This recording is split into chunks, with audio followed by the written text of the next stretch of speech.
Hello दोस्तों, study life में आपका स्वागत है। तो फ्रेंड्स देखिए, रेलवे ग्रुप डी एग्जाम जो है 2022 आपका जारी है और फोर्थ फेज का एग्जाम स्टार्ट हो चुका है। तो फ्रेंड्स जैसा कि आप एनालिसिस में देखते ही होंगे कि दर्पण और लेंस से जो है बहुत सारे प्रश्न पूछे जा रहे हैं, वो भी कि वस्तु को कहाँ रखेंगे तो प्रतिबिंब कहाँ बनेंगे। ठीक है, तो हमने इसको ट्रिक से बता दिया, आप एक दो बार इसको प्रैक्टिस कर लीजिएगा, एक भी प्रश्न यहाँ से नहीं छूटेंगे।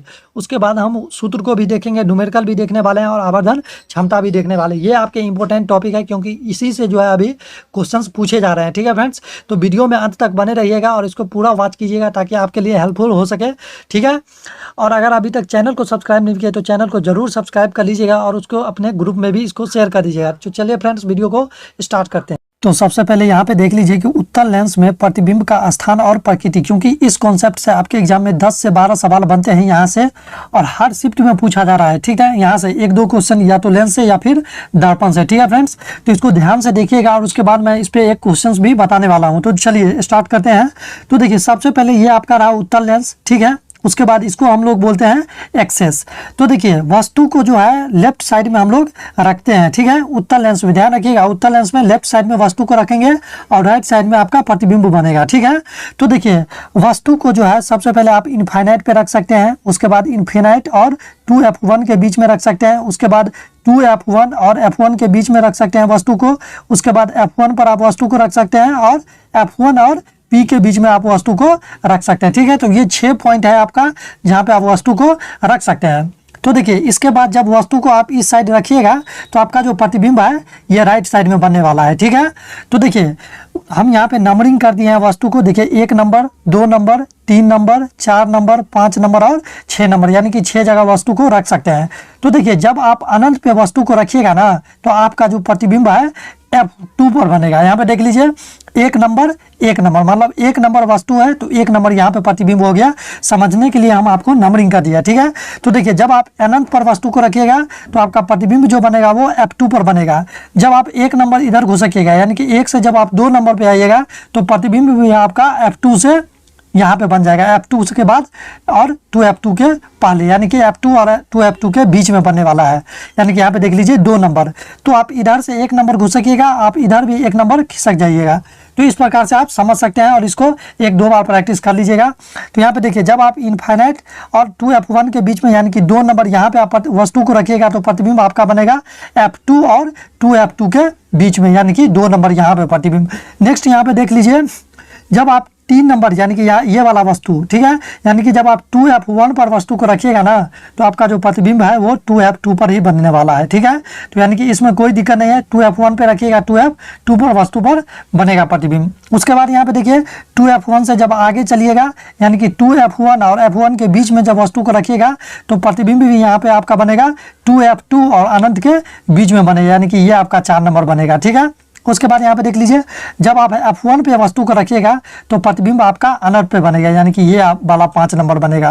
तो यानी कि F1 पे रखिएगा तो आपका प्रतिबिंब बनेगा अनंत पे। F1 को लेंस में बोला जाता है इसको फोकस, और ये आपका 2F1 हो गया आपका वक्रता केंद्र, जिसको दर्पण में बोलते हैं C, और ये आपका अनंत हो गया। ठीक है, उसके बाद देखिए ये तो आपका प्रतिबिंब बनने वाला हो गया कि कहाँ पे प्रतिबिंब बनेगा। उसके बाद देखिए 1 नंबर वाला वस्तु और 2 नंबर वाला वस्तु, ये जो दोनों वस्तु है ना, इसका जो प्रतिबिंब बनेगा ये हमेशा छोटा बनेगा, मतलब वस्तु से छोटा प्रतिबिंब बनेगा, 1 नंबर और 2 नंबर। ठीक है, उसके बाद जब 3 नंबर वाला वस्तु दिखेगा तो इसका जो प्रतिबिंब है 3 नंबर यानी कि 2F1 पर, इसका जो प्रतिबिंब बनेगा आपका 2F2 पर। ठीक है, और ये जो प्रतिबिंब बनेगा ये वस्तु के आकार के बराबर। ठीक है, उसके बाद देखिए 2F1 और F1 के बीच में जो ये 4 नंबर वाला है और ये 5 नंबर वाला जो F1 पर है, ये दोनों जो प्रतिबिंब बनेगा ना, ये आपका 4 नंबर हो गया और ये आपका 5 नंबर हो गया। कलर चेंज कर लेते हैं, देखिए ये आपका 4 नंबर हो गया, ये आपका 5 नंबर हो गया। तो ये जो दोनों प्रतिबिंब बनने वाला है ना, ये आपका बड़ा बनेगा, मतलब वस्तु से बड़ा प्रतिबिंब बनेगा। और ये जितने भी प्रतिबिंब है सारे के सारे प्रतिबिंब जो आपका वास्तविक है और उल्टा, याद रखिएगा वास्तविक हमेशा उल्टा होता है। ठीक है, तो आप इस प्रकार से इसको याद रख लीजिएगा। ठीक है, जैसे मान लीजिए आपसे क्वेश्चन पूछा जाएगा, बताइए कि उत्तल लेंस में जो है अनंत पर जब प्रतिबिंब रखेंगे तो अनंत पर वस्तु रखेंगे तो प्रतिबिंब कहाँ पे बनेगा, तो सिंपल सी है, F2 पर बनेगा। कैसा, तो छोटा बनेगा, वास्तविक और उल्टा बनेगा। ठीक है, तो आप इस प्रकार से इसको याद रखिए। उसके बाद देखिए ये एक आपका 6 नंबर बच गया।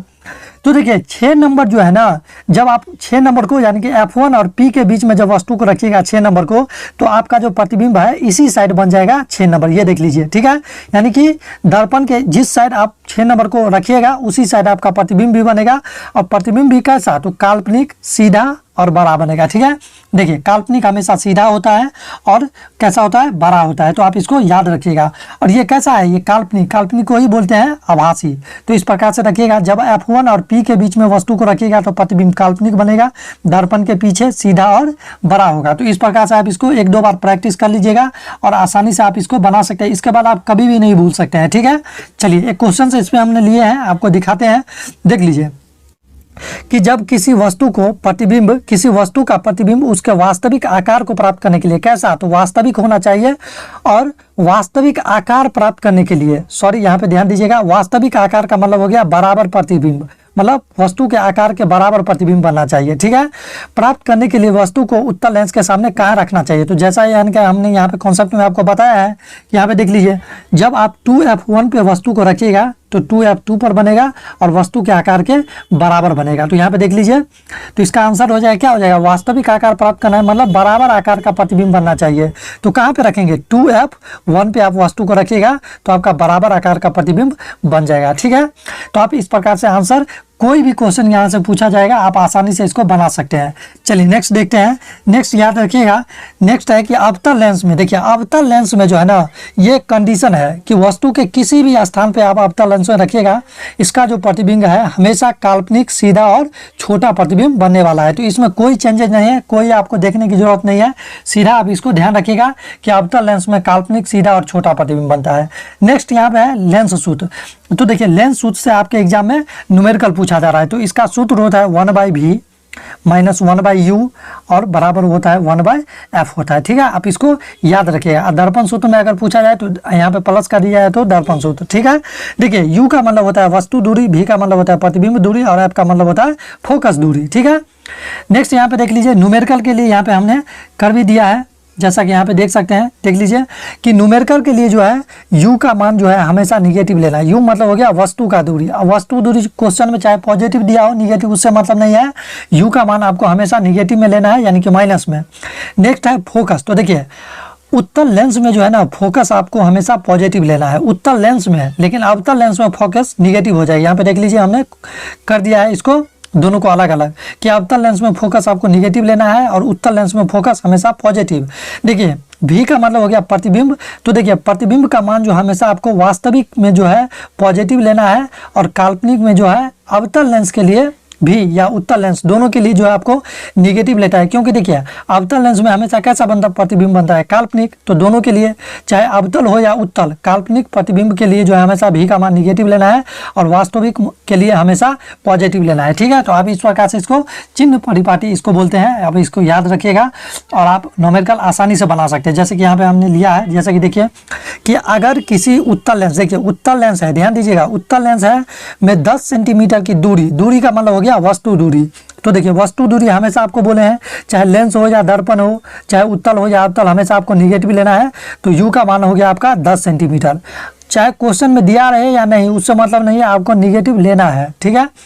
उसके बाद देखिए रखी जाती है तो उसकी फोकस दूरी 20 सेंटीमीटर। देखिए फोकस दूरी आपको दिया है और हमने बताया है कि उत्तल लेंस में जो है फोकस दूरी आपको हमेशा पॉजिटिव लेना है, ठीक है। तो आप इन दोनों को पुट कीजिएगा वैल्यू, आपका v का मान निकल जाएगा। और याद रखिए v का मान हमेशा जैसे ही आप पुट कीजिएगा तो आपका मान जो है उत्तल लेंस में क्या बोले हैं, v का मान जो है प्रतिबिंब के लिए जो है v का मान हमेशा आपका आएगा पॉजिटिव ही आएगा, ठीक है। और ये अगर निगेटिव आता है तो आप समझ लीजिएगा यहाँ पे v का मान, सॉरी यहाँ पे देख लीजिए कि अगर v का मान आपका पॉजिटिव आए तो समझ लीजिएगा वास्तविक है, और अगर निगेटिव आए तो आप समझ लीजिएगा कि प्रतिबिंब जो है काल्पनिक है, ठीक है। तो आप इसको पुट कर लीजिएगा 1/v माइनस 1/u बराबर 1/f, इसमें आप पुट कीजिएगा वैल्यू, आपका मान आ जाएगा जो भी है। अगर v का मान पॉजिटिव आए तो वास्तविक, निगेटिव आए तो काल्पनिक, ठीक है। चलिए नेक्स्ट देखते हैं। और जैसा कि यहाँ पे हमने आंसर भी आपको इंक्लूड कर दिया है कि v का मान जब आप पुट कीजिएगा वैल्यू तो v का मान आपका निगेटिव आएगा, निगेटिव आएगा तो काल्पनिक बड़ा सीधा बनेगा, ठीक है। चलिए नेक्स्ट देखते हैं। नेक्स्ट आपका है आवर्धन क्षमता। तो देखिए आवर्धन क्षमता को m से डिनोट करते हैं। आवर्धन क्षमता जो होता है इसका फॉर्मूला होता है -v/u, मतलब प्रतिबिंब की दूरी बटा वस्तु की दूरी, ठीक है। तो देखिए प्रतिबिंब बटा वस्तु, तो आपको वैल्यू दे देगा, प्रतिबिंब का वैल्यू दे देगा वस्तु, और वस्तु का दे देगा। आपसे पूछा जाएगा कि बताइए इसका आवर्धन क्षमता, तो आप आसानी से इसको पुट कर लीजिएगा। लेकिन यहाँ पे ध्यान दीजिएगा, कंडीशन है कि देखिए m का मान अगर निगेटिव में है तो जो वैल्यू आएगा उसका मतलब हो गया वास्तविक। मतलब अगर आपसे पूछ दे कि अगर प्रतिबिंब वास्तविक है तो बताइए m का मान क्या होगा, तो आप निगेटिव में वैल्यू निकालिएगा। और यदि आपसे काल्पनिक में पूछा जाए कि काल्पनिक वैल्यू बताइए, अगर प्रतिबिंब अगर काल्पनिक है तो आवर्धन क्षमता क्या होगा, तो वैल्यू आपका हमेशा पॉजिटिव लेना है, ठीक है। तो इस प्रकार से आप याद रखिएगा। चलिए नेक्स्ट है कि समतल दर्पण, तो याद रखिएगा एक कि समतल दर्पण का जो वक्रता केंद्र होता है और वक्रता त्रिज्या वो हमेशा अनंत होता है, ठीक है। आपके एग्जाम में पूछा गया है। नेक्स्ट है देख लीजिए लेंस की क्षमता, तो देखिए लेंस की क्षमता बराबर होता है P बराबर होता है, लेंस की क्षमता को हम डिनोट करते हैं P से, और P बराबर होता है 1/f होता है, ठीक है। लेकिन 1/f P का मान मीटर में लेना है और 100/f सेंटीमीटर में, ठीक है। आगे जो है न्यूमेरिकल हमने एक दिया है, यहाँ पे देख लीजिए, इससे आपका क्लियर हो जाए। जैसे यहाँ पे देख लीजिए कि यदि किसी लेंस की फोकस दूरी 10 सेंटीमीटर है, मतलब f का मान आपका हो गया 10 सेंटीमीटर, ठीक है। देखिए सेंटीमीटर में दिया है तो आपसे क्षमता पूछा जा रहा है। तो देखिए हमने यहाँ पे लिख दिया है, यहाँ पे जैसा कि आप देख सकते हैं कि जब आपका सेंटीमीटर में वैल्यू दिया हो तो P का मान जो है 100/f में पुट करना है। मतलब आप P का मान जो है ऐसे निकालिएगा 100/f, ठीक है। f का मान यहाँ पे रख लीजिएगा 10, तो 10 से 10 कैंसिल कीजिएगा तो आपका आ जाएगा P का मान हो जाएगा 10 डायोप्टर, ठीक है। क्योंकि लेंस की क्षमता का जो ऐसे मात्रक होता है डायोप्टर होता है और इसको D से डिनोट करते हैं, ठीक है। तो आप इस प्रकार से बना लीजिएगा। चलिए नेक्स्ट देखते हैं। नेक्स्ट है आपका है कि जब प्रकाश सघन माध्यम से विरल माध्यम में प्रवेश करता है तो अभिलंब से दूर जाता है। यहाँ से आपके एग्जाम में क्वेश्चन पूछे जाते हैं। जैसे कि यहाँ पे देख लीजिए कि ये आपका हो गया, इसको हटाते हैं, यहाँ पे देख लीजिए कि ये आपका हो गया सघन, ठीक है। ये आपका हो गया सघन और ये आपका हो गया विरल, ठीक है। तो देखिए सघन का मतलब होता है कठोर, ठीक है, मतलब कठोर, ठीक। उस विरल का मतलब होता है मतलब निर्वात, मतलब जिसका कोई भी वैल्यू नहीं है, मतलब कठोर से मतलब कम वैल्यू, चाहे वो द्रव हो या गैस हो, ठीक है। तो देखिए जब आप प्रकाश को सघन माध्यम से, यहाँ पे थोड़ा सा उल्टा हो गया है, जैसे कि यहाँ पे देख लीजिए ऊपर में हम सघन, नीचे में ऊपर में सॉरी विरल देते हैं और नीचे में आपका ये आपका सघन हो गया, ठीक है। और ये आपका अभिलंब, इसको हम अभिलंब बोलते हैं। तो देखिए जब आप सघन माध्यम से जो है ना आप इसको विरल में ले जाइएगा, जैसे यहाँ पे ले जाए तो ये जो है किरण ये अभिलंब से दूर जाएगी, इसको हम बोलते हैं क्या, अभिलंब बोलते हैं। तो ये जो किरण है कुछ इस तरीके से टेढ़ा हो जाएगा, ठीक है। तो इसी को बोलते हैं अभिलंब से दूर, ठीक है। तो आप इस प्रकार से इसको याद रखिएगा। लेकिन जब देखिए जब प्रकाश विरल माध्यम से सघन माध्यम में जाता है तो अभिलंब की ओर जाता है। यहाँ पे देख लीजिए, यहाँ पे हम इसका फिगर बना रहे हैं, ये आपका हो गया अभिलंब और ये आपका हो गया विरल, ठीक है। ये आपका विरल हो गया और ये आपका हो गया सघन, ठीक है। तो देखिए जब आप किरण को यहाँ से विरल माध्यम से ले जाइएगा ना तो कुछ अभिलंब की ओर जो है ये मुड़ जाएगा, ठीक है। तो इसी को हम बोलते हैं अभिलंब की ओर, यानी कि देखिए इसके नज़दीक आ रहा है, ठीक है। तो आप इस प्रकार से याद रखिएगा कि जब विरल माध्यम से प्रकाश को सघन माध्यम की ओर ले जाएंगे तो अभिलंब की ओर आएगी, और जब आप सघन माध्यम से विरल माध्यम की ओर प्रकाश को ले जाइएगा तो ये अभिलंब से दूर जाएगी, ठीक है। तो इस प्रकार से आप इसको याद रखिएगा। नेक्स्ट है अपवर्तन। तो देखिए अपवर्तन के फलस्वरूप जो है आवृत्ति में कोई परिवर्तन नहीं होता। अपवर्तन का मतलब हो गया एक माध्यम से दूसरे माध्यम में, जैसे यहाँ के हो गया आपका सघन और ये हो गया आपका विरल, ठीक है। तो देखिए जैसे ही आप विरल से सघन में ले जाइएगा तो आप आवृत्ति में जो है कोई परिवर्तन नहीं होता है, जबकि अन्य चीज़ें बदल जाती है, जैसे आयाम हो गया, वेग हो गया, तरंग दैर्घ्य हो गया, क्योंकि आप आसान से भारी में जा रहे हैं। यानी कि आप भी समझिए कि निर्वात हो गया, निर्वात में मतलब कोई हवा वगैरह कुछ भी नहीं है। तो निर्वात से जब आप कठोर में जाइएगा तो क्या चीज़ परिवर्तन होगा, आयाम का मतलब हो गया महत्तम विस्थापन, ठीक है। वेग में कमी आएगी, तरंग दैर्घ्य में कमी, तो ये सारी चीज़ें बदलती है जो आपके एग्जाम में पूछे जाते हैं। लेकिन आवृत्ति में कोई परिवर्तन नहीं होता है, ठीक है। चलिए नेक्स्ट देखते हैं। नेक्स्ट आपका है अपवर्तनांक। देखिए अपवर्तनांक बराबर होता है निर्वात में प्रकाश का वेग बटा माध्यम में प्रकाश का वेग, ठीक है। देखिए अपवर्तनांक को म्यू से डिनोट करते हैं, ठीक है। तो म्यू बराबर होता है निर्वात, ये आपका हो गया निर्वात, अब बट्टा हो गया आपका माध्यम, ठीक है। तो आप इस प्रकार से इसका फॉर्मूला होता है, याद रखिएगा। ठीक है, तो देखिए इससे क्वेश्चंस पूछे जाएंगे। जैसे आपका निर्वात का वैल्यू हमेशा याद रखिएगा 3 × 10 के पावर 8 होता है, 3 × 10 के पावर 8 होता है, तो आप इसको याद रखिएगा। ठीक है, उसके बाद देखिए यहाँ पे माध्यम डायरेक्ट आपके एग्जाम में पूछे जाते हैं कि बताइए निर्वात का अपवर्तनांक कितना होता है, तो 0 होता है। हवा का अपवर्तनांक कितना, तो 1.008 होता है। जल का कितना, तो 1.33, इसी को हम लिखेंगे 4/3 में भी वैल्यू लिख सकते हैं। कांच का अपवर्तनांक कितना होता है, 1.5 होता है, या इसी को हम लिख सकते हैं 3/2। हीरा का अपवर्तनांक याद रखिएगा, ये आपके एग्जाम में डायरेक्टली पूछे जाते हैं कि हीरा का अपवर्तनांक कितना होता है, तो 2.48 होता है। चलिए नेक्स्ट देखते हैं। नेक्स्ट आपका है एक अपवर्तनांक पर हमने यहाँ से आपका न्यूमेरिकल लिए हैं। ठीक है, आपके लिए, ताकि आपका यहाँ से कोई भी प्रश्न नहीं छूटे। तो देखिए हीरे का अपवर्तनांक दिया है 2.42, तो हीरे में उसकी प्रकाश की चाल क्या होगी, तो यहाँ पे देखिए अभी नीचे नेक्स्ट बताया है ऊपर कि म्यू बराबर होता है निर्वात बटा माध्यम। ठीक है, तो देखिए यहाँ पे म्यू का मान आपको दे दिया गया है 2.42। ठीक है, बराबर लिखेंगे। उसके बाद देखिए निर्वात का वैल्यू हमने बताया है कि निर्वात का वैल्यू क्या होता है, 3 × 10 के पावर 8। ठीक है, और उसके बाद आपका माध्यम पूछा जा रहा है कि तो प्रकाश की चाल किस में, तो हीरे में प्रकाश की चाल, तो मतलब आपसे डायरेक्टली माध्यम पूछा जा रहा है। तो 2 वैल्यू आपको दिया रहेगा, तीसरा वैल्यू आपसे पूछेगा, आसानी से आप निकाल लीजिएगा यहाँ पे। ठीक है, तो नेक्स्ट यहाँ पे देख लीजिए कि अपवर्तनांक, देखिए अपवर्तनांक बराबर था निर्वात में बटा हीरे में प्रकाश का वेग, यही चीजें यहाँ पे दी हुई है। ठीक है, नेक्स्ट यहाँ पे देख लीजिए अपवर्तन। तो देखिए अपवर्तन का एग्जाम्पल आपके एग्जाम में पूछा जाता है। तो अपवर्तन का मतलब होता है, याद रखिएगा ट्रिक है ये, कि प्रतीत होना या ऊपर उठा हुआ दिखाई देना अपवर्तन कहलाता है। जैसे पानी में डूबा सिक्का ऊपर उठा हुआ प्रतीत होता है, ये किसका एग्जाम्पल है, अपवर्तन का।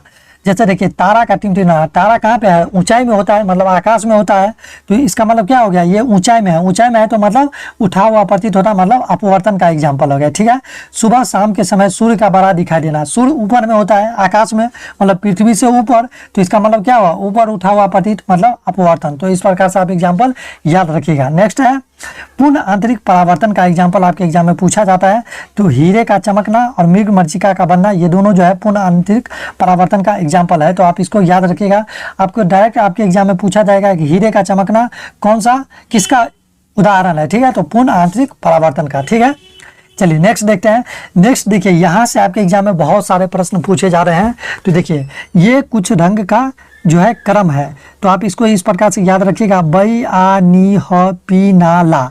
बै का मतलब हो गया बैगनी, आ का मतलब हो गया आसमानी, नी का मतलब हो गया नीला, ह का मतलब हो गया हरा, पी का मतलब हो गया पीला, ना का मतलब हो गया नारंगी, और ला का मतलब हो गया लाल। ठीक है, तो देखिए यहाँ पे तरंग दैर्घ्य जो है ना, जब आप नीचे से ऊपर की ओर जाइएगा तो तरंग दैर्घ्य बढ़ता है, मतलब लाल का जो तरंग दैर्घ्य होता है सबसे अधिक होता है, और बैगनी का तरंग दैर्घ्य जो है सबसे कम होता है। याद रखिएगा, बैगनी का तरंग दैर्घ्य सबसे कम और लाल का तरंग दैर्घ्य सबसे ज़्यादा। उसके बाद बाकी जो है आवृत्ति हो गया, विचलन, प्रकीर्णन, अपवर्तनांक, ये सभी चीज़ें घटता है, मतलब बैगनी का सबसे अधिक होगा विचलन, आवृत्ति, प्रकीर्णन, अपवर्तनांक, और लाल का सबसे कम होगा। बस एक ही चीज़ याद रखिएगा कि तरंग दैर्घ्य जो है लाल का अधिक होता है और बैगनी का तरंग दैर्घ्य कम होता है। तो आपके एग्जाम में यहाँ से प्रश्न भी पूछे जाते हैं कि बताइए कि रेलवे सिग्नल में लाल रंग का प्रयोग क्यों किया जाता है, क्योंकि इसका तरंग दैर्घ्य जो है सर्वाधिक होता है। तरंग दैर्घ्य अधिक होने का मतलब हो गया कि इसका जो प्रकाश जो है ना, ये बिखरता बहुत कम है, मतलब इसको हम दूर तक देख सकते हैं, लेकिन